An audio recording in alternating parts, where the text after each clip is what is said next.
Seja bem-vindo à Forja. Uma produção RPG Next.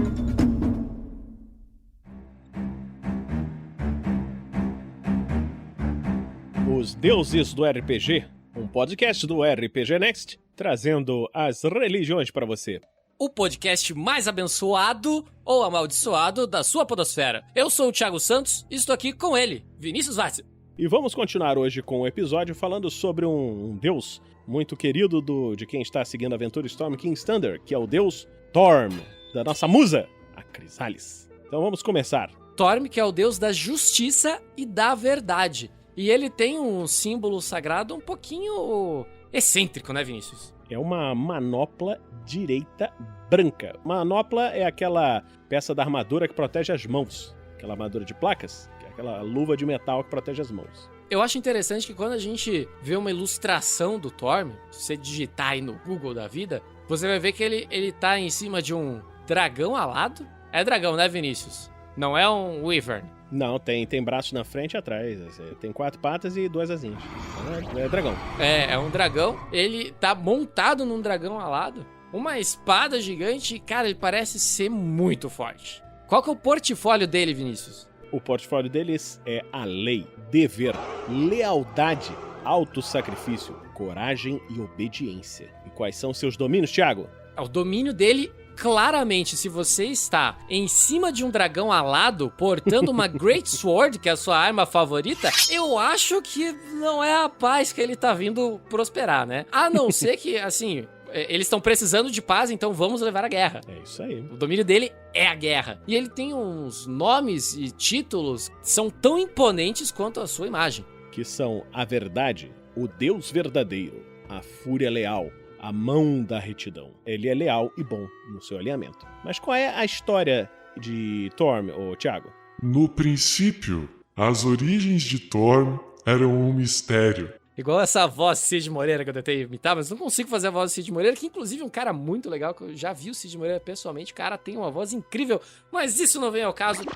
Continuando a história de Torm, embora se soubesse que ele já foi um herói mortal durante o tempo da queda de Nephril, que acabou se tornando um semideus, muitos estudiosos acreditavam que ele vivia em uma nação nos reinos da fronteira conhecida como Shasembir. Em algum momento antes de 238 Deoryconin, ou seja, DR, Torm se juntou às forças do deus Tyr, que na época estava realizando sua procissão de justiça, como seu líder de guerra. Eventualmente, a aliança de Torm, Tyr e Ilmater, outro aliado de Tyr, ficou conhecida como Tríade. Em 1385 DR, depois que a praga mágica causou estragos nos planos, um grupo de demônios liderados pelo Senhor das Fadas, Ashtar, invadiu a casa da Tríade, enquanto Tyr e Torm enviaram pedidos de ajuda. O deus dragão Bahamut respondeu enviando suas legiões para ajudar a destruir os demônios. No entanto, Tyr morreu enquanto defendia os planos celestes durante a batalha que ocorreu.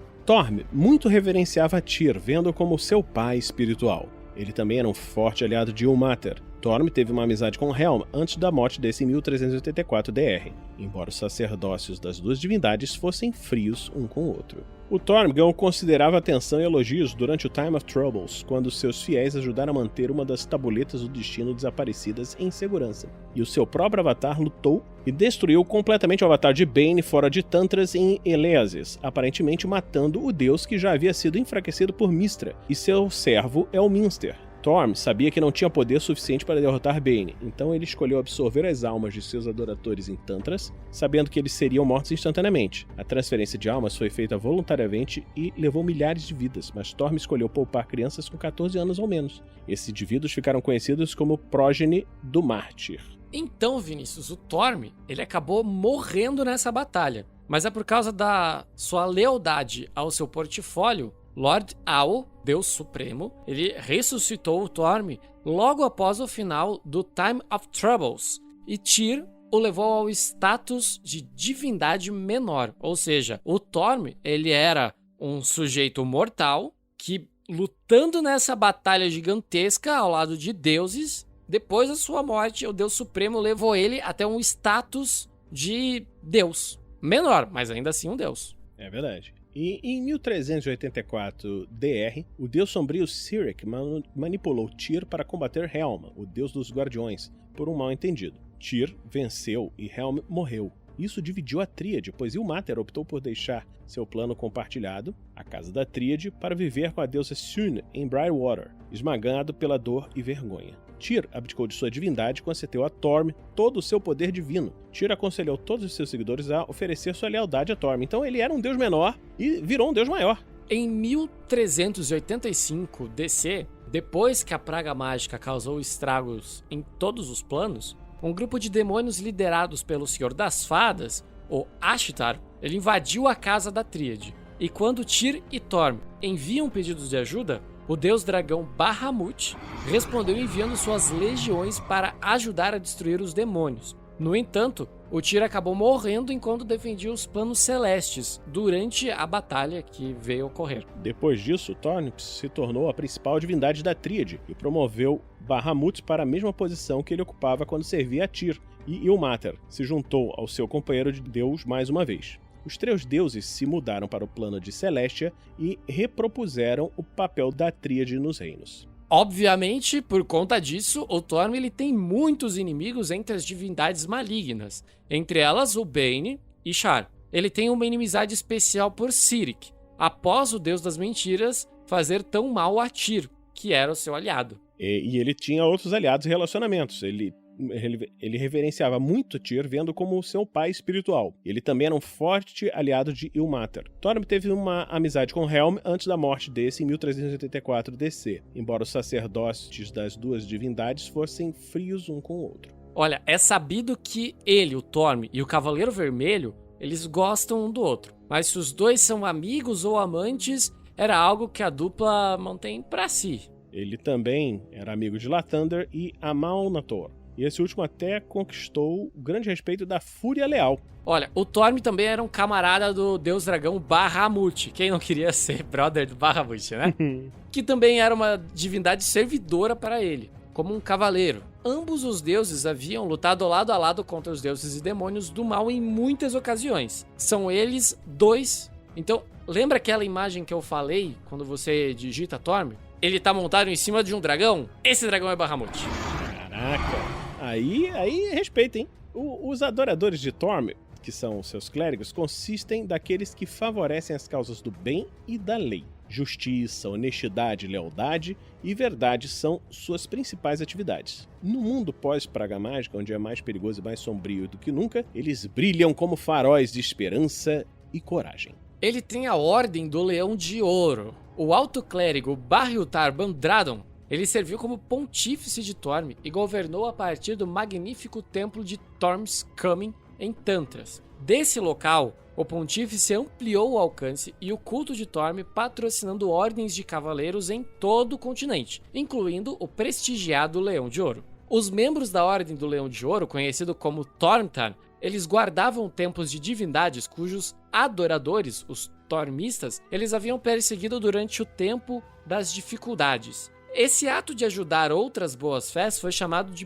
penitência do dever. Juntamente com a penitência do dever, os Tormtar também tiveram que cumprir a dívida de abandono, que é o ato de gastar todos os recursos possíveis para eliminar os cultos de Cyric e Bane, e a dívida da destruição, um ato de localizar e registrar áreas de mortos, magia selvagem e reparando o tecido entre esses dois planos. Como a gente cansou de ver o Sandoval fazendo lá na Mina Perdida de Phandelver, né? No Tarrasque na Bota. Ele tava rasgando esse weave, né? A magia selvagem, ela destrói essa trama da realidade. Dá uma distorcida. Isso, e a função dessa galera aí é costurar, né? Exatamente, consertar os erros. Exato. E como a Ordem ela foi criada durante o renascimento da Igreja de Torm, ela gozou de uma diversidade notável em relação às habilidades, as classes e raças de seu Tormtar. Há uma outra ordem, é o Olho da Justiça. Essa ordem, sediada em Westgate, foi considerada herética por muitos tormitas. A ordem adorava uma forma de Torm que eles chamavam de Deus Tríplice, que eles acreditavam ser uma combinação de Torm e os deuses mortos Tyr e Helm. Os membros dessa seita não tinham piedade ou medo e costumavam usar táticas que alguns consideravam questionáveis. A ordem atraiu párias e outros de outras ordens, bem como pessoas que buscavam redenção por atos perversos. Será que é essa aí a ordem da Crisalis? Tem também os curandeiros cinturões. Os membros dessa ordem, eles adoravam Thorm e Ilmater. O objetivo principal dessa ordem era curar aqueles tocados pela guerra ou pela praga mágica, que também pode se aplicar a Crisalis. É verdade. E vamos falar da doutrina de Thorm. A salvação pode ser encontrada através do serviço. Todo fracasso do dever diminui Thorm. Todo sucesso aumenta o seu brilho. Esforce-se para manter a lei e a ordem. Obedeça a seus senhores com alerta e antecipação. Fique sempre alerta contra a corrupção. Ataque rápida e vigorosamente contra a podridão no coração dos mortais. Traga uma morte rápida e dolorosa aos traidores. Questione leis injustas, sugerindo melhorias ou alternativas, e não leis adicionais. Seus quádruplos deveres são fé, família, mestres e todos os bons seres de Faerûn. Uma das curiosidades é que o reino de vidro de Thorm é conhecido como Coração Verdadeiro. Thorm nasceu como um humano herói imortal na época da queda de Netheril. E ele também galgou os degraus desde semideus até divindade menor através dos seus feitos e bondade, sendo absolutamente fiel aos seus domínios. Ou seja, no fim das contas, ele é muito bom cara. Thorm era uma das 3 divindades de interesses semelhantes, conhecidas como Tríade, junto com Ilmater e Tyr. Costumava-se dizer pelo povo que Thorm era o mais fraco dos 3 em seu papel subserviente, mas o papel que desempenhou era de verdadeira importância. Ele agia como nexo que mantinha os 3 juntos. Thorm temperou o zelo de Tyr pela justiça com seus dons de misericórdia e humildade. Após a morte de Tyr, Thorm se tornou o novo líder da Tríade quando assumiu o lugar do mestre de Celestia. Nessa nova Tríade, Bahamut assumiu o papel do deus da justiça no lugar de Tyr, enquanto Ilmater se tornou o deus da misericórdia e Thor o deus da lei, atuando como um ponto de equilíbrio entre os outros 2 deuses. Um grupo de centenas de milhares de criaturas humanoides de todos os tipos, chamadas Wanderers, caminharam eternamente em formação através da superfície interna da esfera de cristal dos reinos, e seu canto constante permitiu a abertura de portais usados pelos praticantes de magia. Segundo a lenda, eles eram indivíduos excepcionalmente maus, condenados na morte e a esse destino pelos deuses. O Thorm parecia ser responsável por toda essa existência e desempenhar um papel importante nesse processo, pois cada um dos Wanderers usava seu símbolo na palma da sua mão. No Tarrasque na Bota, a única conhecida e famosa acólita de Thorm que passou pela série dos podcasts foi a paladina Crisalis, e aqueles de seu monastério que, até o presente momento, não sabemos a qual ordem ou cidade pertence. Eu acho que isso aí vai ser desenvolvido no futuro, ou no passado, dependendo de quando você está lendo. Então é isso, Thiago, nós terminamos esse episódio de hoje do Deuses do RPG. Se você está gostando disso, você pode nos apadrear em picpay.me/rpgnext ou www.padrim.com.br/rpgnext. Mas por que você pode ter interesse em fazer isso, Thiago? O que esse apadrinhamento dá? Além de dar várias recompensas, levando em consideração que é um financiamento coletivo baseado em recompensas individuais, você ajuda o projeto a se manter em pé e a grana que sobra, Vinícius, a gente pega e faz doações para instituições de caridade. A gente já doou mais de 15 mil reais, somando todas as doações dos Guerreiros do Bem, durante a história do RPG Next, que está chegando aí há 5 anos, se você está ouvindo no momento do lançamento. É isso aí.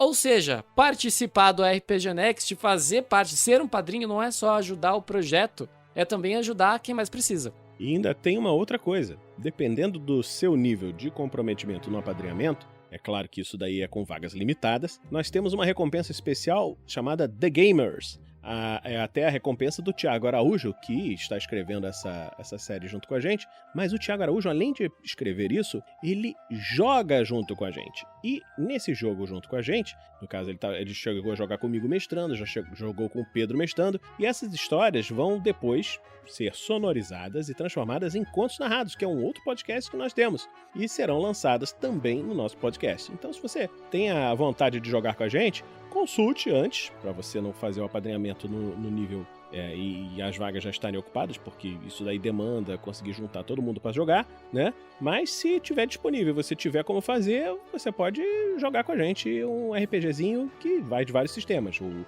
Pedro joga D&D, eu jogo GURPS, e quem sabe não tem outros sistemas por aí. Você sentiu falta de alguma coisa sobre o Deus Storm? Deixa aqui embaixo nos comentários e já aproveita e fala qual outro deus você queria ver por aqui nesse programa. É isso aí, nos vemos no próximo programa então, certo, Vinícius? Certo. Um abraço, galera! Tchau!